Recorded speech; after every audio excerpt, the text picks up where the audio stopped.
ये जो देख रहे हैं आप लोग बोर्ड पर, ये बहुत इंपॉर्टेंट टॉपिक है।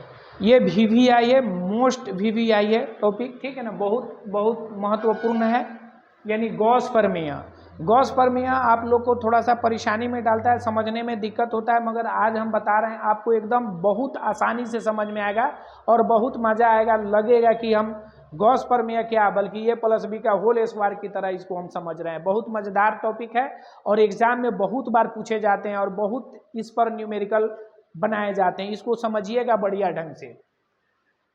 यानी गॉस प्रमेय है, चाहे सिद्ध करना है साई बराबर Q बाई इप्सिलॉन नॉट, चाहे फाई बराबर Q बाई इप्सिलॉन नॉट। इसका बल्कि कुछ कथन है। कथन कहता है विद्युत क्षेत्र में बंद तल से होकर गुजरने वाला विद्युत फ्लक्स उसके अंदर उपस्थित कुल आवेश का 1/ε0 गुना होता है। तो देखिए इसके अंदर उपस्थित आवेश Q है, इसी Q का 1/ε0 गुना होता है, यानी उपस्थित कुल आवेश का। तो कुल आवेश यही है, इसका 1/ε0 गुना होता है। तो यही इस थ्योरम का कहने का अर्थ होता है। तो इसको हम समझेंगे बेहतर ढंग से।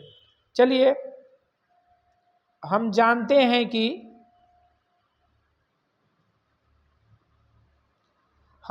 हैं उसका अर्थ हुआ कि पिछले क्लास में जान चुके हैं, समझ चुके हैं, इसलिए हम लिख रहे हैं कि हम जानते हैं कि E बराबर DA cos थीटा, यानी E बराबर नहीं विद्युत फ्लक्स से फाई बराबर E DA cos थीटा, चाहे साई बराबर E DA cos थीटा। तो अभी पिछले क्लास में हम आप लोग को बताया विद्युत क्षेत्र की तीव्रता से 1/4πε0 Q बाई R स्क्वायर। ये तो पिछले क्लास में बता चुके हैं।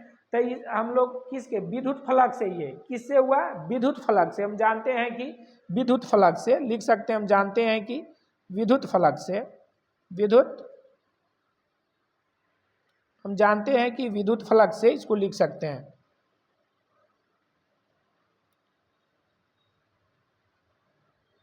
विद्युत फ्लक्स से फाई बराबर E DA cos थीटा, चाहे साई बराबर E DA cos थीटा होता है।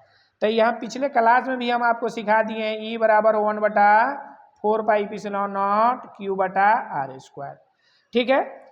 अब E यहाँ रहेगा और इसके जगह पर हम लिख देंगे कितना, 1/4πε0 Q/R स्क्वायर अलग DA cos थीटा यहाँ पर रहेगा।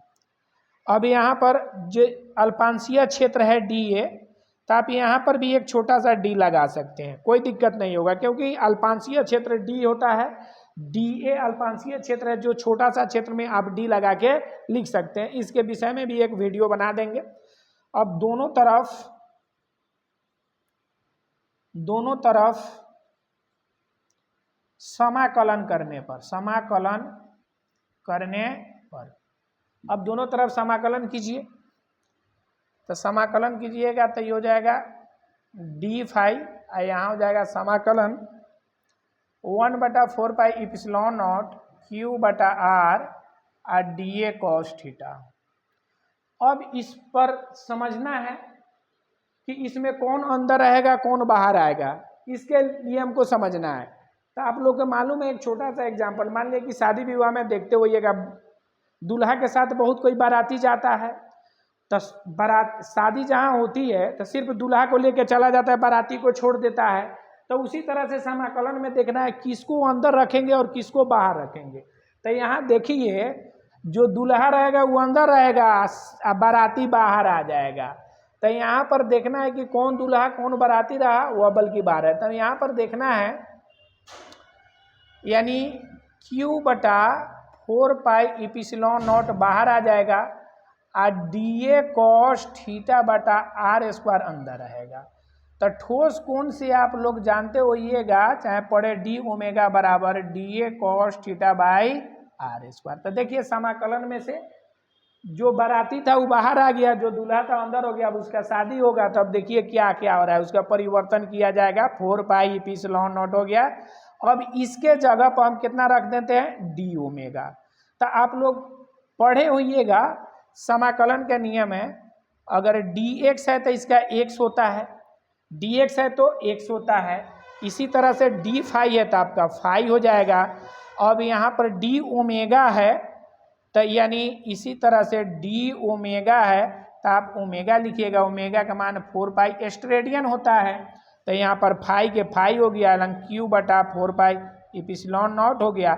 अब इसका शादी करा दिया जाएगा तो ये हो जाएगा कौन सी डी ओमेगा के, अब यहाँ पर ओमेगा हो जाएगा। ओमेगा का मान कितना होता है क्यू बटा 4 पाई इप्सिलॉन नॉट, ओमेगा का मान 4 पाई होता है। 4 पाई से 4 पाई कट गया तब फाई बराबर क्यू बटा आपका इप्सिलॉन नॉट आ गया, या आप इसको साई लिख सकते हैं क्यू बटा इप्सिलॉन नॉट।